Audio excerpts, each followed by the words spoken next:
नमस्कार मित्रों, भारतीय धर्म जगत में आदि अनादिकाल से विद्या, बुद्धि, ज्ञान, कला, संस्कार और वाणी की देवी के रूप में भगवती शारदे उच्च आसन पर विराजमान है। संपूर्ण जगत में माँ भगवती शारदे कितने ही रूप, स्वरूप और नामों से पूजित हैं। इनमें शतनाम, द्वादश नाम और सहस्त्र नाम का विशेष मान है।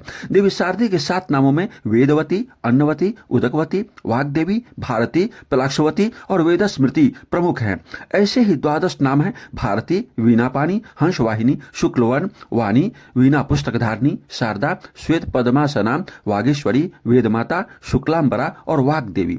सरस्वती में 100 अर्थात निकषत मुख, सरसत ज्ञाना, र अर्थात निकषत रस, अमीय समाना, स्व अर्थात कहता ही स्वर सुंदर सोहत और ती से तीनहु लोक विमोहत। दुर्गा चालीसा में पढ़ते हैं, रूप सरस्वती का तुम धारा, देश बुद्धि ऋषि मुनिन उबारा। अर्थात सरस्वती का रूप धरकर भगवती ने विद्या, बुद्धि, सुबुद्धि देकर आम जनों से लेकर ऋषि मुनि तक को उबारा है। भगवती सरस्वती का संबंध ब्रह्मा से तो है ही, श्री विष्णु और शिव शंकर भी सरस्वती से अभिन्न रूप से जुड़े हैं। सरस्वती देवी और नदी दोनों रूप में इस देवभूमि पर विराजमान है।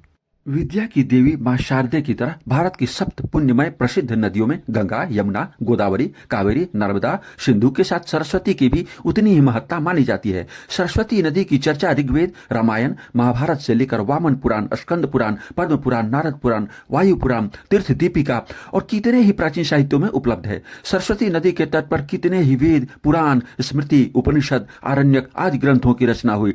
तो इसी ब्रह्म द्रवा सरस्वती का तट प्रत्येक संध्या वेद ऋचाओं से गुंजायमान रहता था। शोध बताते हैं कि भारत की सर्वाधिक प्राचीन नदियों में से एक सरस्वती पुरातन काल में अरब सागर में गिरती थी। इसकी प्राचीनता 6000 वर्ष से अधिक मानी जाती है। सिंधु घाटी सभ्यता से कम आधे दर्जन स्थल प्राचीन सरस्वती नदी के किनारे अवस्थित थे, जिनमें कालीबंगा, राखी घड़ी, भिराना और वनमाली का विशेष महत्व है। सरस्वती की 7 धाराओं में पुष्कर क्षेत्र में सुप्रभा, नैमिषारण्य में कांचनाक्षी, गयाजी में विशाला, उत्तर कौशल में मनोरमा, कुरुक्षेत्र में ओघवती, हरिद्वार में सुरेनु और हिमालय क्षेत्र में विमलोदका नाम से सरस्वती प्रवाहमान है। सरस्वती की इन्हीं धाराओं के कारण इन स्थलों को वर्तमान में सरस्वती तीर्थ के नाम से निरूपित किया जाता है। भगवती सरस्वती का नाम का कुंड सबसे दक्षिणी तीर्थ रामेश्वरम में भी मौजूद है।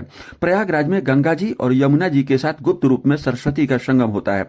विवरण है कि कलयुग में शाप मिलने के कारण उत्तराखंड के माना गांव के पास सरस्वती नदी अलकनंदा में मिलते हुए पाताल चली जाती है। वर्तमान में अलकनंदा की सहायक नदियों में सरस्वती की गणना की जाती है और इसे छोटी सरस्वती कहा जाता है। तो हरियाणा राजस्थान क्षेत्र में घग्घर घकरा नदी तो प्राचीन सरस्वती नदी के रूप में अभिहित किया जाता है। ओडिशा राज्य में राउरकेला के पास अवस्थित प्राचीन तीर्थ वेदव्यास के 3 नदियों में ब्राह्मणी और शंख नदी के साथ सरस्वती की भी चर्चा उड़िया साहित्य में आई है।